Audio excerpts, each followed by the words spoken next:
a wrap on Alaska.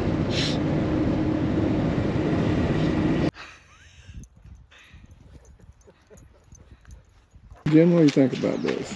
It's pretty amazing.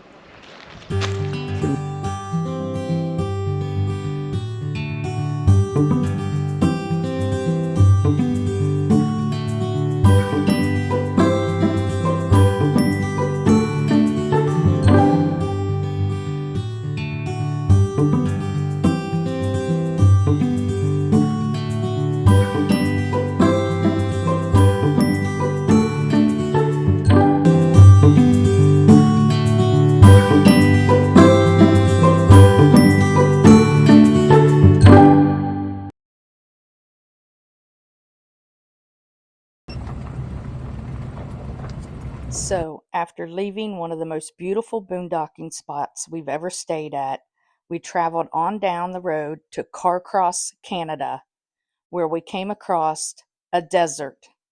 Yes, you heard me right, a desert in Canada. So, today we're exploring one of the most unexpected sights in the Yukon, the incredible Carcross Desert. Often called the world's smallest desert, these beautiful sand dunes were formed from sediments left behind by an ancient glacial lake thousands of years ago. Come on, Jesse.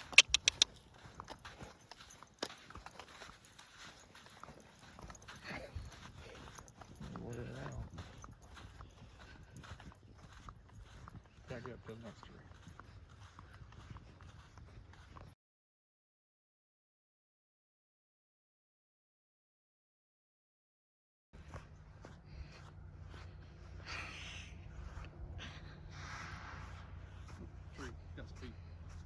Bye, Jesse.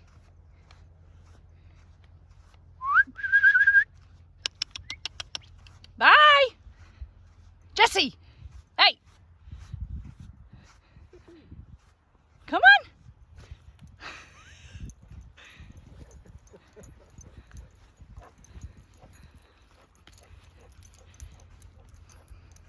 I like this is cool sand. Yeah. Sand down the ocean.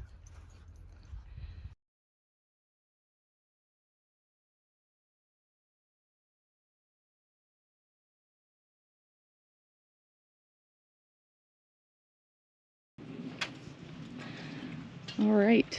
We stayed here last night at, I think it was called Blue Lake. Blue Lake. And it is just right outside of Watson Lake, down on 37. And about, once you turn on 37, it was about 16.5 miles.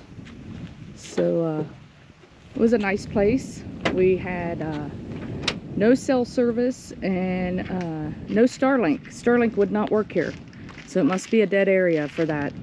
But so we just sat out here by the lake, had dinner, dug through some burgers on the grill, and had just a nice evening. A couple truckers pulled up and stayed, and they talked to us, and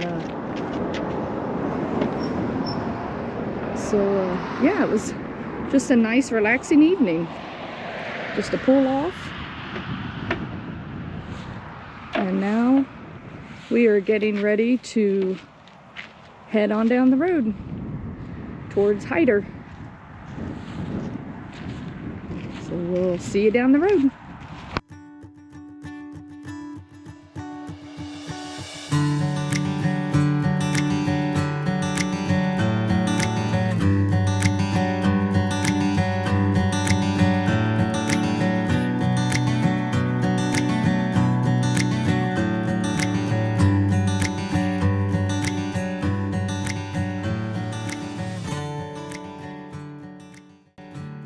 The drive from Watson Lake to Hyder, Alaska is one of those journeys where the road becomes part of the adventure.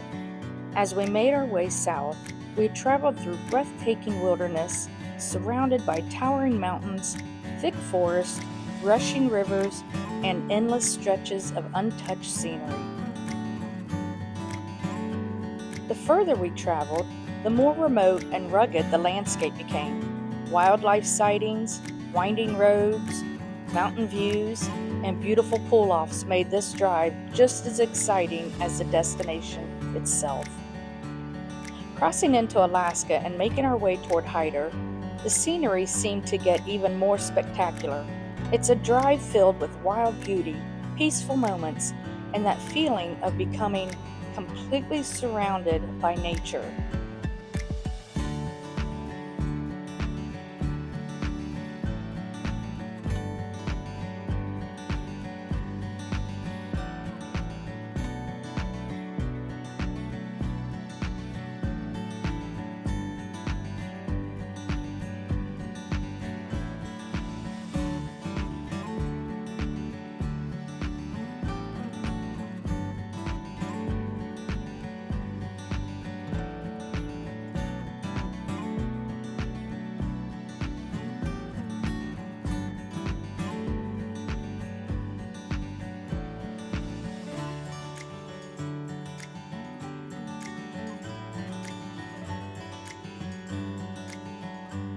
And when you finally arrive in the tiny community of Hyder, you know you've reached somewhere truly special. As you come into town, you will see the Glacier Inn. This is where Doug got Hyderized. Stay tuned for that.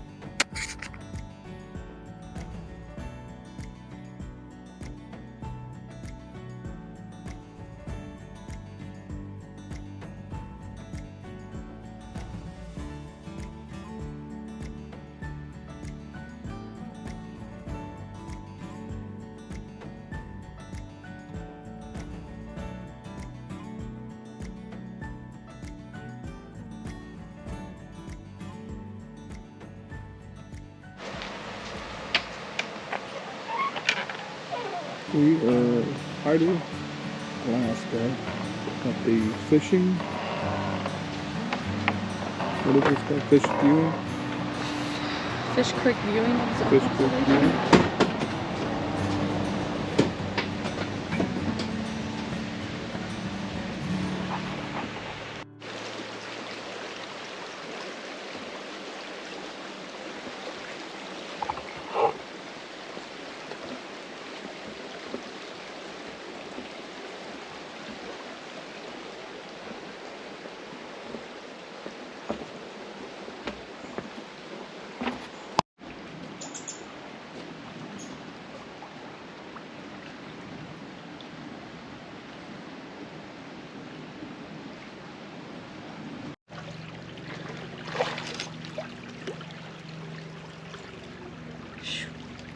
Look at that chimney thing over there.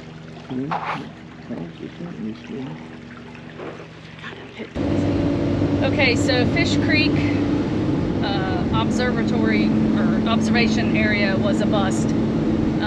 They wanted to charge $6 a person or $8 if you bought it at a store, but we would have had to go back to town where there was Wi-Fi signal, purchase the tickets online at $6 each, or go to the gift shop there in Hyder, and we could have bought them for $8 each. So, and we have the National Parks Pass, but they would not accept it for that. They said they're a special area or something, even though it's part of the National Park, I guess now, system. But and there, we talked to the ranger, and she said there had only been one bear there early this morning, about 6, and she didn't expect to see any more because it was hot today. So we still would have had to pay $12 to just stand there and wait for bears. So we weren't going to do that. We don't see salmon, but we saw some of them. Yeah, I mean, you can see the salmon swimming up from over there, but you can also see it on the walkway up to that area that is free. There was a whole bunch of salmon swimming in there, so I don't know, we just couldn't see paying that to go stand there and look at fish and maybe see a bear. But so I don't know, so we're gonna head on up to the Salmon Glacier and check it out. So all right, we left the Fish Creek viewing area, and now we're heading up to Salmon Glacier. once you pass the Fish Creek viewing area, the blacktop ends and the gravel begins. So Jen is happy.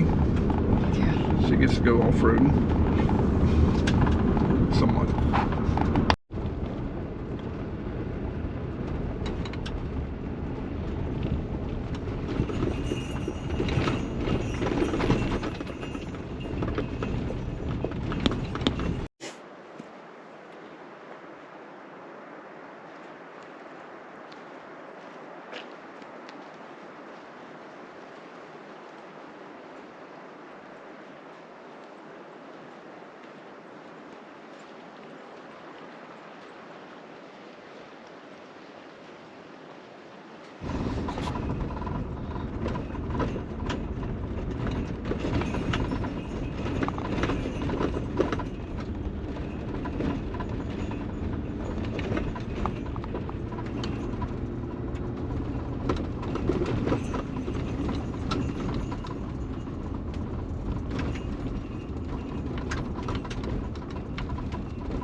Jen, what do you think about this?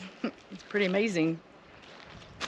Seems like we've been climbing for a long time to get to this point, and we're up there at the top of the mountain. Yep. The Salmon Glacier, and it is huge. We thought it was just right here, and then we got up here, and it goes up that way. Yeah, got another valley. Didn't even realize that was part of it. And they said this is just the remnants of a larger glacier that used to be here. We used to fill this whole valley. That's amazing. We got a little bit more we're going to go up to. We haven't got up there, but we'll see what's on the other side of this mountain. Go.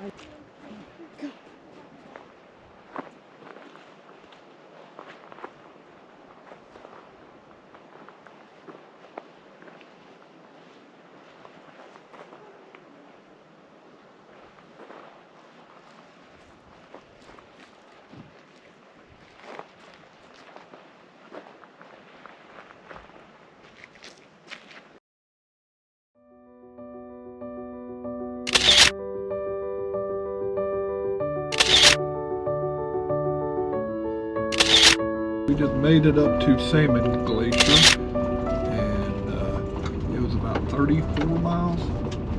So, I thought that was the last mile thing we yeah. saw. And 34, 35 from the U.S.-Canadian border. And now we get to descend.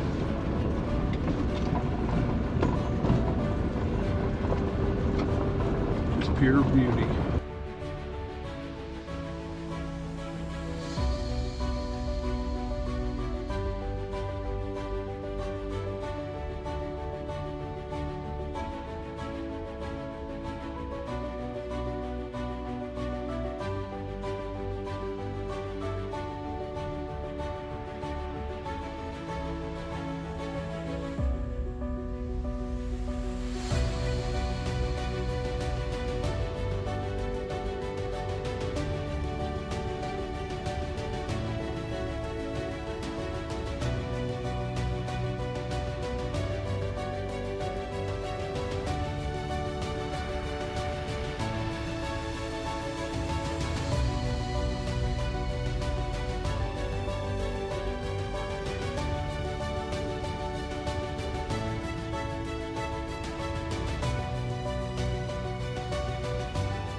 Camper looks familiar.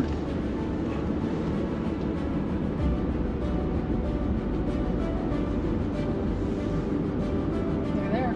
Jeep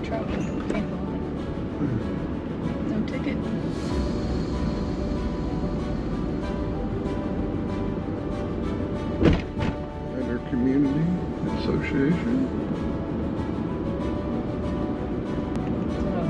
That in that way, huh? That right. Oh, turn right? Yeah. Okay, well, that's fine. We'll go down this section. It would look like Main Street didn't have nothing on it anyway. Here's where you get Hyderized.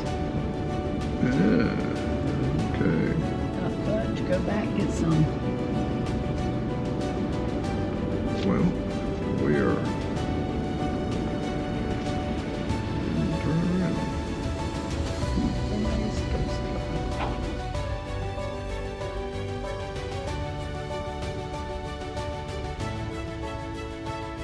So they wouldn't let us record Doug getting Hyderized, but we were allowed to take pictures.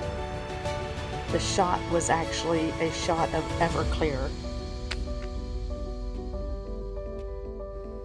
After leaving Hyder, we crossed over into Stewart, British Columbia, where we toured around the little town, sightseeing some of the old buildings, and ended up having lunch while we were there. Stewart is a small, remote town surrounded by some of the most breathtaking wilderness in Canada. Nestled at the head of the Portland Canal and tucked between towering mountains, Stewart feels like a hidden gem at the end of the road. Stewart is also connected to Hyder, Alaska, making this unique trip where you can experience both British Columbia and Alaska in one unforgettable adventure. From rugged mountains to pristine waterways and endless wilderness, Stewart is a place that truly reminds you how beautiful and wild the North can be.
Alaska. We're done. We won't be back in Alaska anymore this trip. We just left Hyder, and now we are heading south. It's not over yet though. We still have a few weeks, a lot of Canada to still travel through, and then we haven't decided yet what we're gonna do in the lower 48 when we cross, so might do a few stops there on the way home. So stick around, because we still got some more exploring to do. Maybe life's a blessing. So enjoy the journey.